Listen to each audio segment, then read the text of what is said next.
Welcome back to the Wardrobe of Woe, and in today's video we're changing things up a bit. As opposed to talking about a faction or specific unit, we are going to be doing a guide on how to get into Age of Sigmar. All of the little nitty-gritty details, such as how you assemble your model, how you should begin to paint, and all of the things that you would need to know if you are trying to break into the wargaming hobby. And right now I think is one of the best times to do so. So, without further ado, let's get started. First up, and in my opinion, the most critical step, is finding a faction or army you like. It is critically important that you take your time to decide which faction you want to play and which ones are the most appealing to you. This is a combination of looking at the lore of the models, looking at the playstyle of the faction, the actual physical models themselves, and kind of taking it from there for whichever one calls to you the strongest. Regardless of whichever army you pick, in my opinion, the best way to start a new army is to pick up a Vanguard box or a Battle Force box. Generally speaking, these will get you anywhere from 500 to a full 1,000 points of models. Now, for someone who's new, when I say points, you may not know what that means. Long story short, Age of Sigmar, how you construct your army, it's on a points system, and a 2,000 point game is a standard amount. So to have a 2,000 point army is a full army. So in these boxes, you will get a quarter or a half of a full army, just right out the bat. It's a fantastic deal. Very much recommend. On to step two. After you've purchased your kit or whichever model you want to start trying to assemble, they will come unpainted and unassembled in what's called a sprue. They are these gray plastic frames that you see pictured on screen now, where they have the actual model pieces attached to them by little sprue gates. And so you're going to take a tool called a sprue cutter or a nippers. They're really cheap. Don't ever buy any tools from Games Workshop. They're overpriced and not worth it. You can buy a real workhorse pair from your local hobby store for $3. And what you want to do is these sprue cutters have a flat side to them. You want to get that flat side as close to your model as you can and nip each of those little sprue gates to cut your piece clean. And after you do that, you just have to follow the instructions that come with the kit to put it together with some plastic glue. Now it is important that you use plastic glue instead of, say, super glue. Super glue will work, but it will not be as strong as plastic glue. The reason this is because plastic glue actually melts the two pieces it's a part of and kind of goops them into one piece, forming a much stronger bond.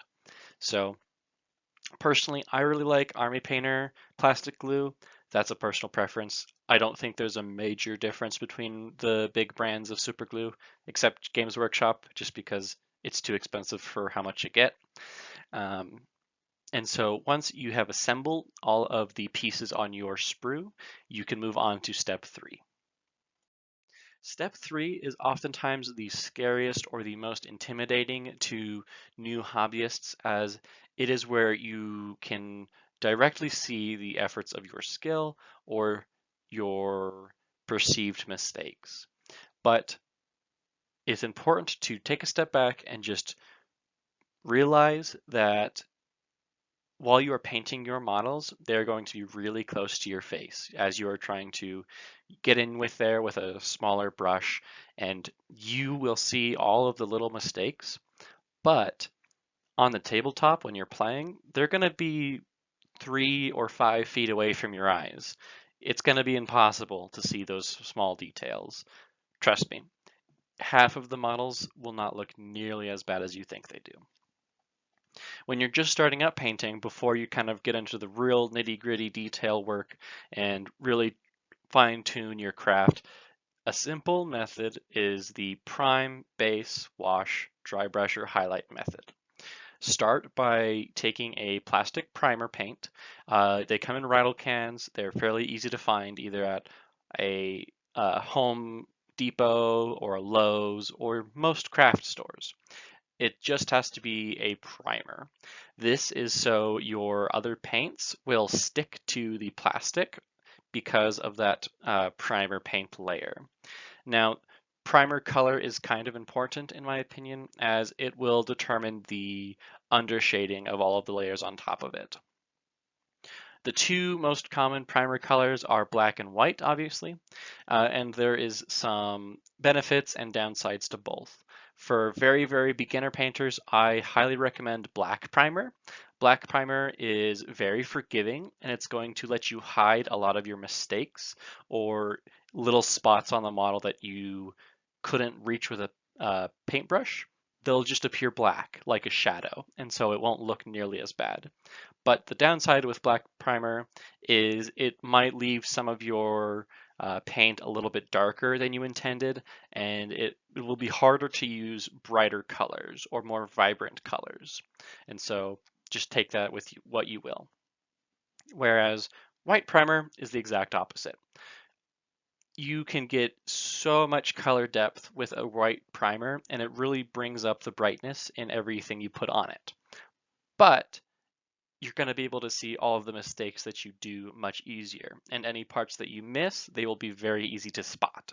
And so for beginner painters, I highly recommend black primer. After you prime your model, it is very simple. You just want to take whatever color you want to be your base color and block it in onto the various parts of the model. You don't have to be too precise. It's okay if you slip up. Think of it like a paint by numbers or a color by numbers. Just kind of mentally in your head, pick different parts of the model and section them off as this is going to be brown or this is going to be white, etc. And then after you do your base coats on your whole model or in sections of your model, I recommend applying a wash. Now, if you do not know what a wash is, it is a special type of paint. If you take it from Citadel, they're called shade paints, where they are very thin, and so they seep into the recesses and the cracks or the lower parts of the sculpt and tint and shade it a specific color. So it really takes a lot of the struggle of trying to provide darker values to contrast with your base, makes it also simple. The best washes that you're going to be using all the time are Nuln Oil from Citadel, it's a black wash, Agrax Earthshade from Citadel, brown wash, and then Seraphim Sepia. It's a sepia color. Those three are the trifecta of washes. They can go pretty much on anything and make it work. So after you apply your wash, you're going to want to highlight. So now you have your middle tones in your base coat, your darker tones in your wash, and then we want to bring all of those colors a highlight with dry brushing. Dry brushing is a very simple technique that is very beginner friendly that I absolutely love. You can take any paint you have, Citadel makes specific dry brush paints, and you get a brush, put it in your paint, and get it all of that paint in the bristles, and then wipe 80–90% of it off on a dry paper towel.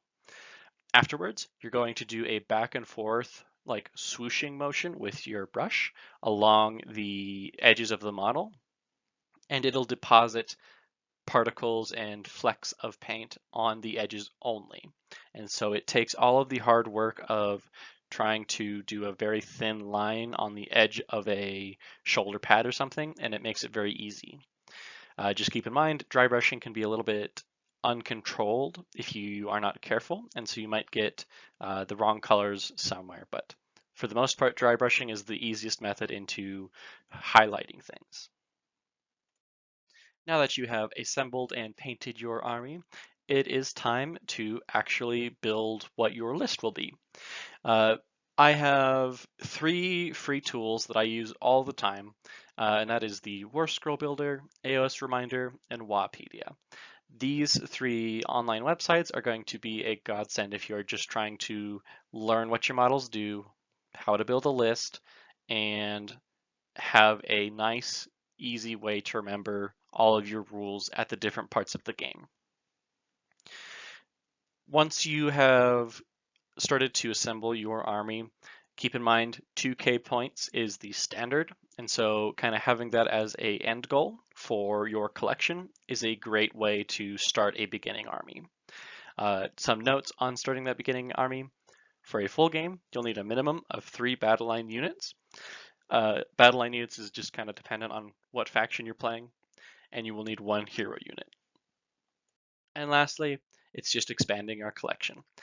Warhammer, Age of Sigmar, and wargaming in general is a hobby that is meant to be enjoyed. Collect as many or as few models as you want. You should not let anyone tell you that you have too many armies or too few armies. Everyone collects in a very different way. Me personally, I am a collector that I like to get up to 2,000 points for an army, and then I like to start a new project, a new army. And that's just because I like a lot of variety. I like to paint a whole bunch of different things with a whole bunch of different colors. That's just me. Some people like to have a single massive army that has like 10,000 points of Black Templar or some other army. There is no wrong way to collect. So after you have done all this painting and done all this assembling and all this playing, just get more models that you like. And that is all I have to say.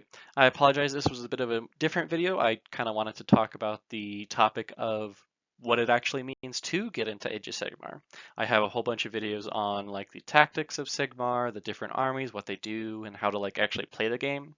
But I think it's important to have resources out there for very new people who have never touched a sprue, never touched plastic glue before, and kind of explaining the steps how to do it. So if you enjoyed this video, please leave a like or a comment, and if you'd like to see more of this type of content in the future, consider subscribing. This has been the Wargrove of Woe, and I'll talk to you guys next time.